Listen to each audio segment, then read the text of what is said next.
Right. Let's dive into this home coffee roasting thing. We got this article. Is roasting coffee hard from Coffee at Corner? And honestly, I was kind of nervous at Yeah, first, but sure. I get it that. seems like anyone can do it. They really make a good point in the article. It's not like, some big secret that only the Yes. pros know. Anyone can roast their own beans if they just have the right tools. Yeah. And Yeah. And speaking of tools, yeah. I was just floored by how many different Oh, yes. kinds of roasters there are. It's crazy. We're way past the pan on the stove days, Yeah, right? sure. You've got those built-in roasters and some of the coffee makers. Then you've got the Yeah. standalone ones. It's A lot. a lot. So how do you even choose? I think the biggest thing is how much time you have and what you're really going for. Mm-hmm. Do you just want like a fast and easy roast? Mm-hmm. Or do you want to, spend some time Mm-hmm. experimenting and getting things just right? Well, the article really pushes. Well, With an absolutely. experimentation angle, trying different beans I'm- and different roasts to see what, Yeah, find what you like. Yeah. what really speaks to you. Exactly. And it doesn't have to be a solo thing. Oh, right? definitely not. Yeah. It's way more fun with friends, Oh, yeah. Like, what if you had everyone roast their own beans and then had a tasting party? Oh, that's a great idea. Everyone brings their own creation. Mm-hmm. You try them all. I love that. Okay, here's something that never even occurred to me. They talk about how the moisture Oh. in the beans actually changes the roasting time. It's true. Now that I think about it, it's Right. obvious, but Makes sense. yeah. Wet beans, more water, takes longer to roast. Like, Oh, that's a good point. it's like if you're baking, a wet batter, that's going to need more time than a Right. dry one, right? Right. Okay. So there's like actual science Wow. involved here. For sure. And then they touch on like grinding methods too. Yeah, the grinding is, Like a rotary mill versus a blender versus like, yeah, and even you can get those hand crank ones. yeah. So how does that change things? It really affects the how strong your coffee is, how it tastes. Like, do you want a really strong espresso or something smoother? Interesting. Okay, now this is where I got kind of lost. They start talking about this natural coffee processing. Oh yeah, that's cool stuff. What is that? So they talk about natural versus artificial roasting, Mhm. right? And the natural way, it can take longer, but you get these like health benefits and Yeah. and the flavor is so different. Huh. Like what kind of health benefits are we talking? We'll take sun drying, for example. That can actually lower how much caffeine is in your coffee, Really? which is good for people who are sensitive to it. Yeah. And natural coffees, they just have this richer, like more Yeah. interesting flavor because of these natural oils. Oh, interesting. It's kind of like, when you have fresh squeezed orange juice versus that concentrate stuff. Yeah. The real stuff just has so much more going on. That's a good point. And I thought this was a smart tip. They said to try buying Yeah. Oh, used sure. equipment, as a way to save money, Especially when you're starting out. especially when you're starting out. And you can find so much online, right? Oh, yeah. You can find pre-ground coffee, those little pods, even full-on roasting machines. Yeah. Way cheaper than buying new.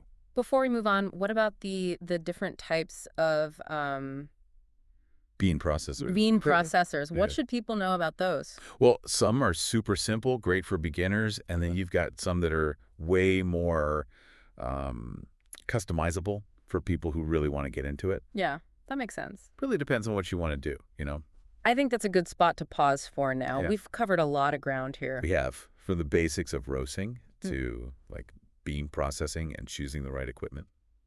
It's a lot. It's kind of crazy to think about everything that goes into that cup of coffee we have every morning. I mean, all these tools and techniques, it's like we have so much control over how our coffee tastes when we... Absolutely. You're totally in charge of the flavors, the Yeah. aroma, everything. And I gotta say, those roast levels, that really got me thinking. Light, medium, dark, they each seem They to... totally changed the game. Yeah. Think of it like this. A light roast, that's going to bring out the like natural brightness of the bean. Mm-hmm. Like you're tasting the coffee in its purest form, So you get more of those, Yeah, those subtle notes, yeah, like a fine wine. right. It's more delicate. It's delicate, it's nuanced, and it's got more acidity, Oh, interesting. which might sound weird, but it makes it taste really lively, vibrant. Yeah. Then you said medium roasts are more of a balance. Yeah, they're kind of like right in the middle, good acidity, good body, Mm. like your everyday coffee. Your go-to. Yeah. And then for people who want to really like, Oh, if you want bold, you got to go dark roast. yeah. Yeah. What makes them so different? So dark roasts, they roast them for a lot longer. Mm-hmm. And that gives them this deep, rich flavor. Yeah. You get, like, smoky notes, sometimes even a little bittersweet. Interesting. They have less acidity, and they're, like, heavier, you know? More body. Yeah. So the roasting itself actually It totally transforms the flavor. changes the It's flavor. not just the beans, it's how you roast them.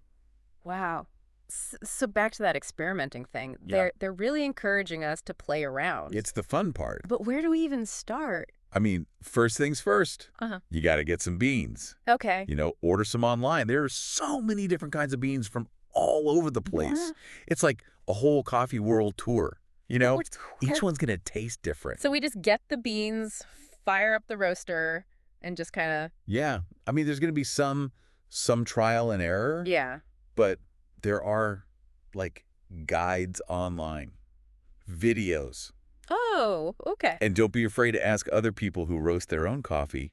The coffee community, they're really helpful. They're all about sharing. Yeah. Yeah. I like that. It's not just about the coffee. It's like... It's about connecting with other people Exactly. who love coffee as much as you do. Who are as obsessed with it. Yeah. It's like a little club. Exactly. So the article also had some, practical advice, Oh, yeah. like buying used equipment That- to save some money. Especially when you're first starting out. Yeah. And they said, if you want things to be easy, you can always just do... Oh, yeah. You can do pre-ground coffee or the Yeah. pods. Yeah. Yeah. Super convenient. But does that make the coffee, like, less fresh or... It can. The freshest coffee is going to be whole beans that you grind right before you brew it. Okay. But there's, like, good pre-ground coffee out there. And the pods, they're pretty good, too. Yeah. Especially if you're, like, short on time, you Yeah. know. So it's all about, finding what works for you. Yeah, balancing, convenience, cost, Balance, flavor, yes. everything. This whole deep dive, it's been about way more than just, like, the technical stuff. What's sticking out to you? I don't know. It's like this whole journey of discovery, Mm-hmm. like experimenting and making something really special yourself. You're creating something. Yeah. And you're connecting with all these other people who love coffee. And we can't forget about the caffeine. Oh, right. They mentioned sun drying can make it. Lower caffeine. Yeah. But are there other things that affect, like, how much caffeine? Oh, yeah, a bunch of things. Right. Like what kind of bean it is, Mm-hmm. how dark you roast it, Mm-hmm. how you brew it, even the water temperature. So it's not just all coffee is the same. Oh, no, not at all. Wow. Like Robusta beans, they naturally have more caffeine than Arabica beans. Interesting. And dark roasts, they usually have a little less caffeine than light roasts. Why is that? Because when you roast them for longer, some of the caffeine breaks down. Ah, Yeah, it's pretty cool. it's like there's all this science There is. going on behind the scenes. And we're just scratching the surface here. I'm ready to keep learning. All right, let's do it. Let's get into the next part of this coffee adventure.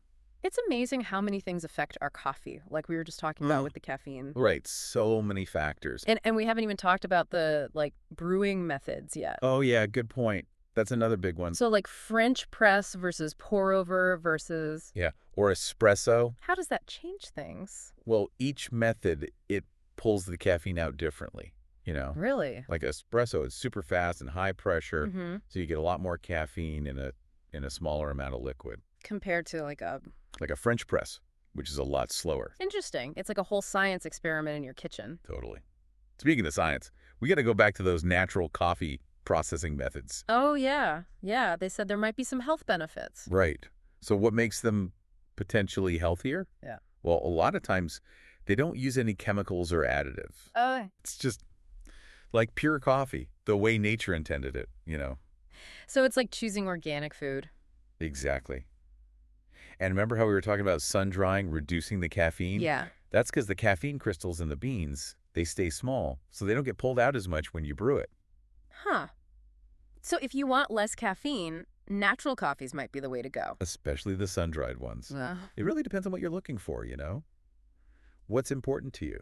This has been such an eye-opening deep dive. Yeah. It really makes you think about coffee differently, doesn't it? It's so much more than just like a quick energy boost. It's a whole experience. It's cultural. It's delicious. It's fascinating. And the article was right. Roasting at home, it's something anyone can do. Yeah. It might seem intimidating at first, but Yeah. it's so rewarding. And fun. Exactly. And it's not just about the end result, it's about the whole process. Yeah, trying new things. Exactly. Learning as you go, finding what you like. I think this deep dive has given us a great starting point. It has. But there's always more to learn. Yeah, for sure. As you get more into it, maybe think about where your beans come from. Yeah, like the ethics. Yeah.